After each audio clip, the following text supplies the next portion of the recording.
Horizontes culturales. Arte. Pueblos originarios. Fiestas y tradiciones. Educación artística. Gestión cultural. Creación. Identidad. En Horizontes Culturales vamos al encuentro de espacios para la convivencia y la imaginación. Horizontes culturales. Un programa del Instituto Sonorense de Cultura. Bienvenidos a una nueva edición de Horizontes Culturales, un programa del Instituto Sonorense de Cultura en colaboración con Televisión Educativa. El día de hoy tenemos la presencia de la actriz sonorense Melissa Quintanilla Robinson. Melissa, bienvenida. Muchas gracias, Omar. Melissa, acabas de concluir la temporada de La Traición, una gran obra de uno de los dramaturgos más relevantes del panorama, Harold Pinter, ya fallecido. Pero antes de entrar en esa obra, en ese trabajo, Melissa, quería empezar yo con quién es Melissa Quintanilla, cómo empezó sus inicios en la actuación. Te pregunto esto porque Hermosillo, chiquito como es, coincidimos en la misma preparatoria sin nunca conocernos, pero somos la misma generación y tú estabas en laboratorio. Así es. Entonces hay una disonancia ahí. ¿Cómo empezó el gusanito por la actuación de Melissa? Bueno, pues creo que todo inició en mi infancia. Mi papá es músico amateur y mi mamá bailó danza clásica por muchísimos años. Ella es de La Paz, Baja California Sur. Y todos los veranos a mi mamá la becaban y se iba a Bellas Artes, a bailar, tomar talleres, estuvo en Guadalajara. Pero por azares del destino nunca se dedicó profesionalmente a ello y estudió la normal para ser educadora y es cuando la mandan a Hermosillo. Resultó que mi papá vivía enfrente, se enamoraron y llegué yo. Al llegar yo, pues yo vivía en una casa donde escuchaba la guitarra eléctrica, el piano, el acordeón de mi papá todas las tardes y a veces las noches. Nos tocaba ver a mi mamá, a mi hermana y a mí las novelas en mute, casi nomás veíamos hablar a las actrices y actores. Y me tocaba también que mi mamá me llevara a ella a tomar talleres a la Casa de la Cultura y mientras a mí y a mi hermana nos dejaba en un taller de teatro. Tengo imágenes muy vagas de ese taller porque yo estaba muy pequeña, pero sí ciertos ejercicios. Recuerdo que nos pedían movernos como animales y toda esta cuestión de soltar el cuerpo. Al tiempo, mi hermana y yo empezamos a llevar clases de danza en academias de acá de Hermosillo. Y yo empecé con la danza. La danza fue mi primer asomo a lo artístico, al arte, y me resultaba muy fácil y muy divertido, me gustaba muchísimo. Y quería estar, me gustaba ir a mis clases y hasta creo que me iba muy bien. Fue hasta la secundaria cuando descubrí el potencial de mi voz, digámoslo así, porque yo siempre fui una niña que si no era necesario hablar, no lo hacía. Estaba como en modo ahorro de energía, digámoslo así. Y en la secundaria quedé en la escolta de la escuela y me tocó ser la sargento. Y yo decía, ¿cómo yo voy a ser la sargento si casi no hablo? Era como, ¿por qué me eligieron a mí? Y pues me empecé a ver, le dije, papá, voy a ser la sargento de la escolta. Pues vamos a ver qué hacen los militares, me dijo, cuando alzan su voz. Y me puse a escuchar, mi papá, veíamos videos en la televisión, mira, aquí hay una, vamos a escuchar cómo habla el militar, cómo lo hace. Y fue cuando yo empecé, ok, así tengo que hablar siendo sargento. Pues cuando yo llegué a mis primeros ensayos, digámosle así de escolta, pues que solté mi voz.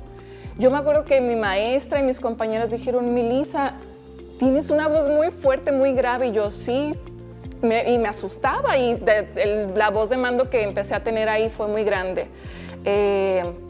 Llegó un momento ahí en la secundaria también, yo estaba en un colegio de puras niñas, donde me empezaron a decir, Melissa, tu voz es muy fuerte, como de hombre.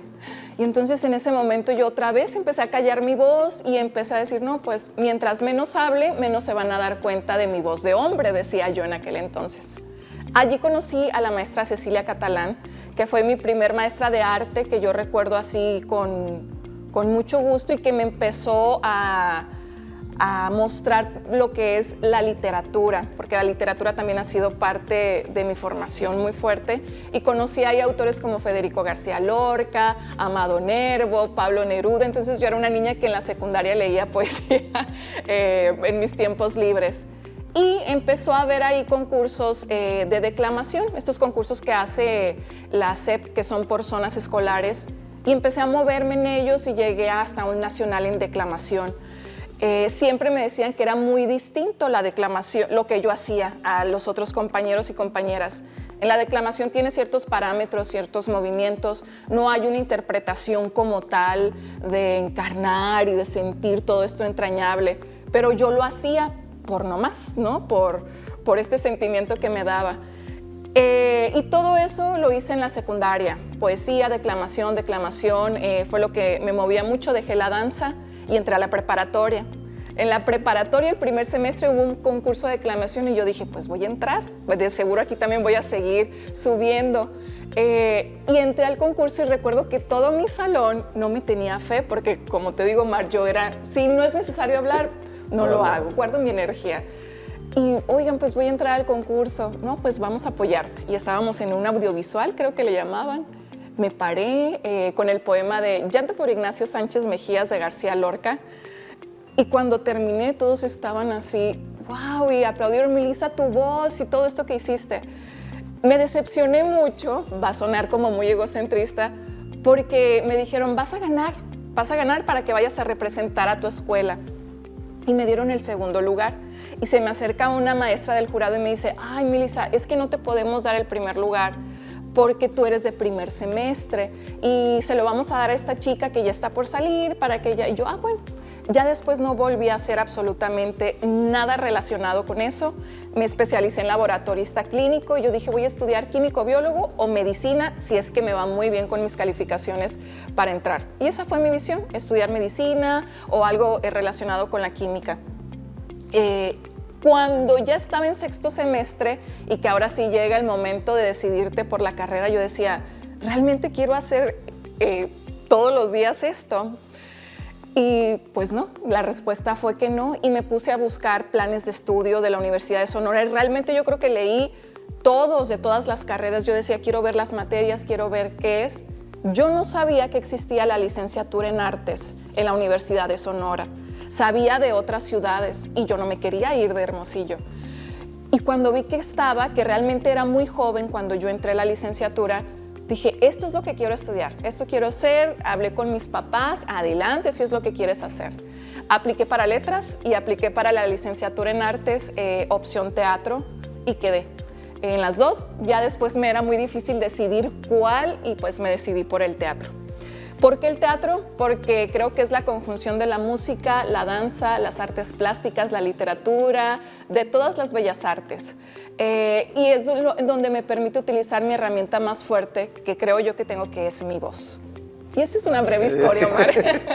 Melissa, qué curioso que digas lo de la voz. O sea, la voz fue el punto iniciático de tu carrera artística. Sí, el darme cuenta de que por medio de mi voz, de proyectar, de hablar, yo podía transmitir algo. Y a veces era, por ejemplo, leyendo un poema, que me gustaba mucho leerlos y ver que lo entendieran a través de mí. Okay. Que a lo mejor alguien lo leía y me decía, no entendí, y que yo se lo leía y me decía, ya entendí, por los matices, por todo esto. Y dije, creo que lo hago bien. Y ese fue mi punto inicial, mi voz. Melissa, ¿cómo fue tu proceso en la carrera? Fue muy difícil. Realmente la carrera de artes, creo que ahorita es escénicas, está danza y teatro junto, pero es una carrera de retos, de permanecer y de aguante, de mucho aguante. En mi generación entramos 20 estudiantes y terminamos 3 nada más. Cuando yo me gradué, de los que iniciamos, 3. Y durante toda la carrera, que fueron 5 años, yo en todo momento decía, creo que ya me voy a salir, no puedo, mi cuerpo ya no da más, mi mente ya no da más. Sobre todo, el teatro es un trabajo físico y psíquico, trabajas mucho con tus emociones y llega un punto en el que te rompes y tienes que empezar a armarte otra vez, pues para poder estar en la escena. ¿Qué fue lo que te llevó a terminar la carrera? ¿Qué fue? Lo que yo te planteaba al principio, de si realmente quiero hacer esto toda la vida. Yo sabía que si me salía en ese momento iba a decir, es que no estoy haciendo lo que quiero hacer. Yo me levantaba con todas las ganas para ir porque decía, es lo que quiero. Me gustan las clases de danza, de música, de canto, de actuación sobre todo, y quiero hacerlo. Y era ese mi motivo y decía, si estuvieras en químico biólogo, ¿te levantarías a las 4 de la mañana para hacer esto. Yo decía, por supuesto que no. Y ese fue como mi motivo. Melissa, Antonio ahorita hablaba de las máscaras de los actores y todo eso. Ahorita tú comentabas de que pues el teatro finalmente termina rompiendo de una u otra manera al actor, a la actriz. ¿Cómo te recompones? ¿Cómo te vuelves a reconstruir una vez pasado ese proceso? Es un proceso que tiene que traer el actor desde su formación. Es decir, ayer en una clase precisamente me decía una alumna, es que es mágico, maestra, es mágico cuando yo entro y veo el mar y estoy en otra sensación, y le digo, sí, pero ¿cómo sales de ello si te das cuenta que estás en un estudio, estamos en un salón, ¿cierto? No te puedes ir con eso de que yo fui al mar y estuve ahí y tal, etcétera. Son imágenes, son sensaciones que nosotros como personas debemos de aprender a controlar, a canalizar, como en la vida diaria. Podemos enojarnos, pero no andamos todo el día. Bueno, probablemente hay personas que sí, que andan tirando todo, etcétera. Nuestro cuerpo solito nos va diciendo dónde sí, dónde no, dónde controlar, dónde sacar. Hay personas con los que nos rompemos, otras con las que no, otros ni siquiera se dan cuenta que andamos muy mal, por ejemplo, o muy bien. Entonces es una cuestión de mente fuerte y de cuerpo fuerte, de irlo trabajando, como ir al gimnasio y trabajar el músculo, trabajar la mente. Melissa, tú sales de la carrera, como una de las 3 egresadas nomás de esa generación, ¿a qué te enfrentas en el mundo real? Me enfrento a la soledad. Cuando salí de la carrera, pues estás muy protegido, estás haciendo montajes, tienes a maestros y a maestras que están coachándote ahí siempre, diciéndote que sí, que no, que funciona, etcétera. Y cuando sales, pues es un mundo, primeramente Hermosillo, no hay mucho de dónde agarrarte. Entonces tú tienes que hacer que suceda esa magia de hacer teatro, de hacer danza, música, etcétera. Y pues realmente me tocó primeramente dar clases. Dije, quiero seguir recordando, y me gusta mucho la formación, transmitir lo que yo he aprendido, lo que yo sé. Y dentro de ese dar clases en el primer año, pues me tocaba hacer mi titulación y decidí hacerlo por medio de una disertación, y en la licenciatura en artes es una obra de teatro desde cero, todo completamente. Y pues yo no tenía absolutamente nada para hacerlo. Iniciando desde el texto, para adquirir un texto, pues primeramente tienes que ver los derechos de autor, y salen un poquito caros, algunos, no todos, pero yo dije, para evitarme ese problema de derechos de autor, pues me animé a escribir mi propia obra, que era un unipersonal, un monólogo, y fue cuando escribí mi primer monólogo, que es Unipolar, oscilando entre la locura y la cordura. ¿De qué trata Unipolar? Unipolar es una mujer que se queda en un solo polo, en una sola emoción, y es todo el proceso que lleva para lograr salir de esa condición, digámosle, así es. Terminas, te gradúas, sale Unipolar. ¿Qué sigue en la vida de Melissa ahí?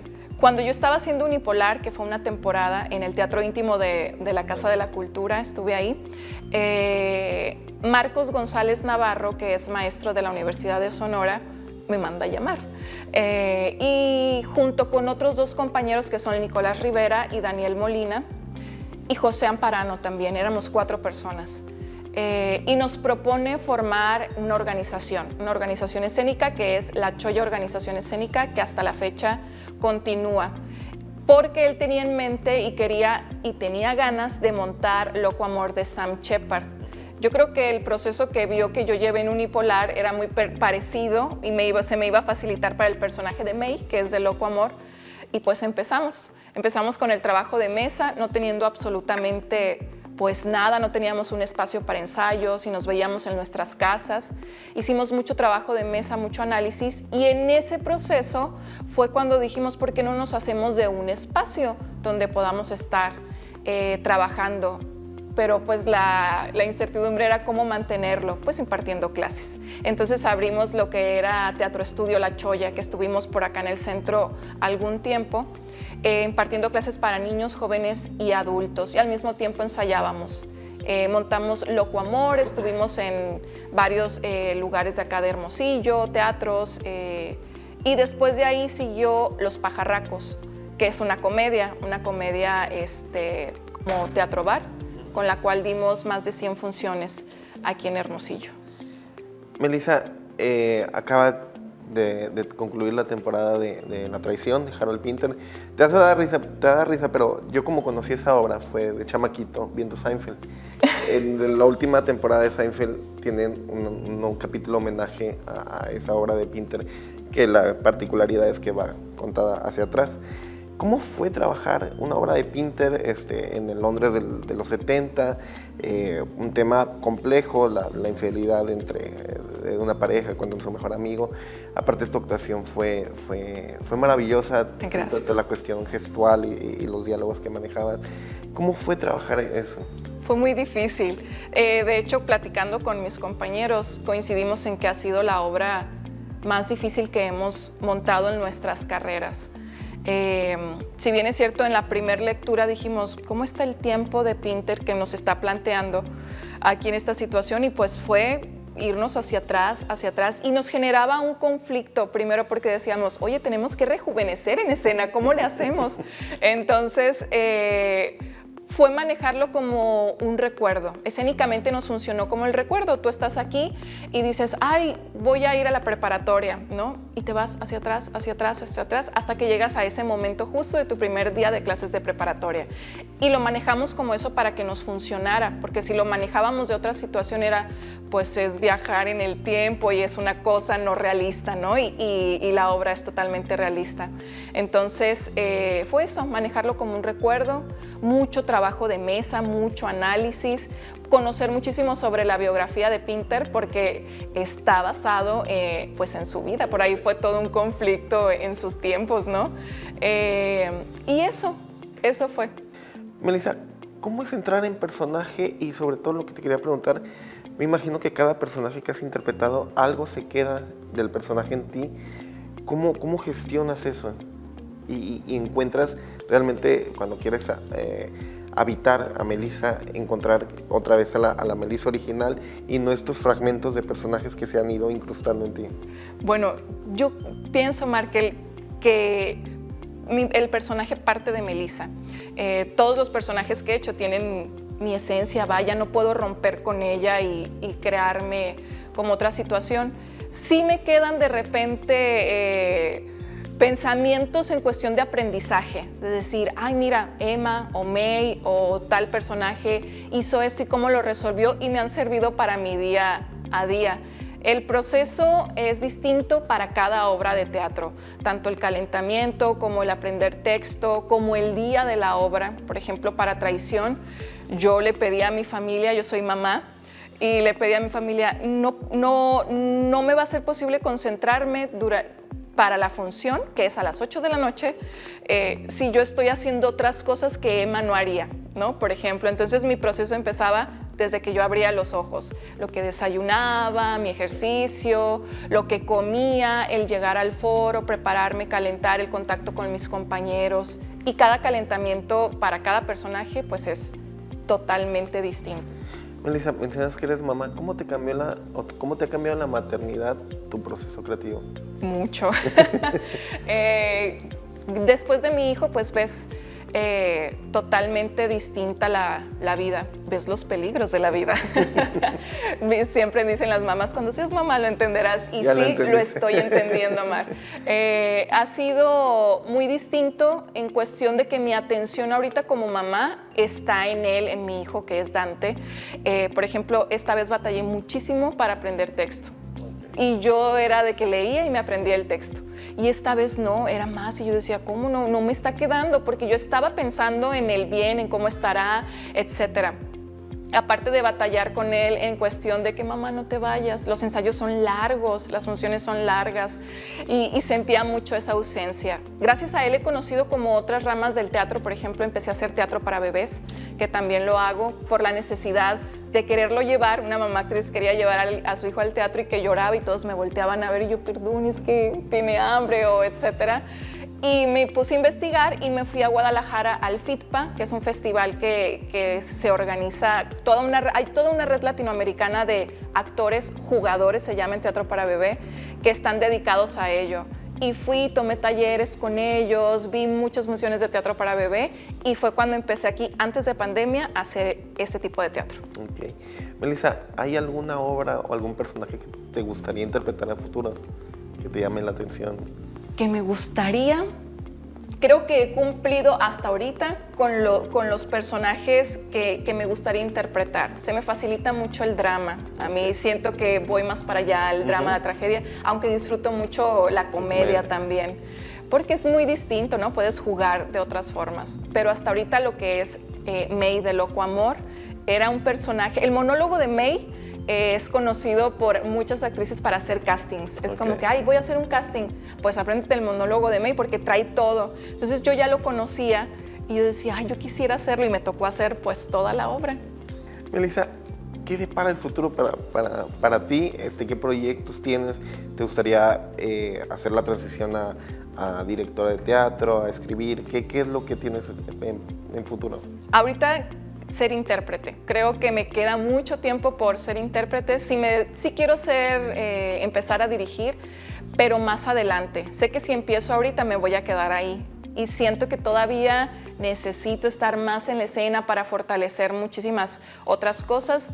Ahorita estoy con la escritura, que ha sido como mi desahogarme de muchas cosas. Y pues ahí vamos, esperemos poco a poco pues ir escribiendo la mejor teatro, cuento, ya iremos viendo. Melissa, ¿cómo ves el teatro en Sonora?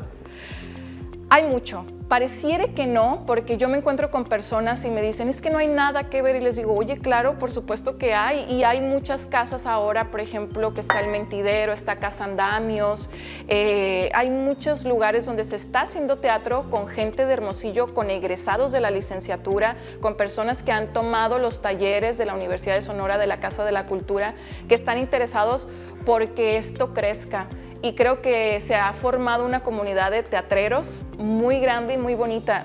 Yo creo que no recuerdo hasta la fecha, después de pandemia, un fin de semana que no haya teatro en Hermosillo.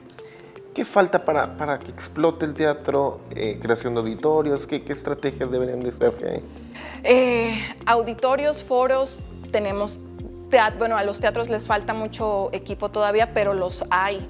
Quizá la apertura para que todos podamos usarlos en algún momento por medio de algún proyecto, alguna beca, eso estaría muy bonito porque si nos es muy difícil encontrar un espacio a las personas que no tenemos este lugar donde presentarnos. Decimos, sí, quiero hacer este proyecto, pero ¿en dónde? ¿Cómo lo hago? Quizá la formación de proyectos para que todos en algún momento tengamos la oportunidad de presentarnos en foros o teatros de acá de Hermosillo. Claro, creo que en agosto viene la muestra de monólogos a nivel nacional de la Casa Sonora. Así es. Y en septiembre creo que es la muestra estatal de teatro. Así es. También para que toda la gente vaya y asista. Sí, así es. Se están haciendo muy buenas cosas en el teatro sonorense. Sí, y hay muy buenos actores y muy buenas actrices y nos podemos dar cuenta porque pues muchos se nos van y se van a la gran ciudad porque pues quieren hacer probablemente más o ven el talento, la habilidad que tienen y pues nos dejan. Melissa, lamentablemente el tiempo se nos acabó. Muchas gracias, un lujo tenerte y vamos a estar pendientes de tus próximos proyectos. Claro que sí, muchas gracias a ti, Omar. Muchas gracias. Esto fue una nueva edición de Horizontes Culturales. Muchas gracias por sintonizarnos y nos vemos la siguiente semana. Horizontes Culturales. Arte, Pueblos originarios. fiestas y tradiciones, Educación artística. gestión cultural, Creación. identidad. En Horizontes Culturales vamos al encuentro de espacios para la convivencia y la imaginación. Horizontes Culturales, un programa del Instituto Sonorense de Cultura.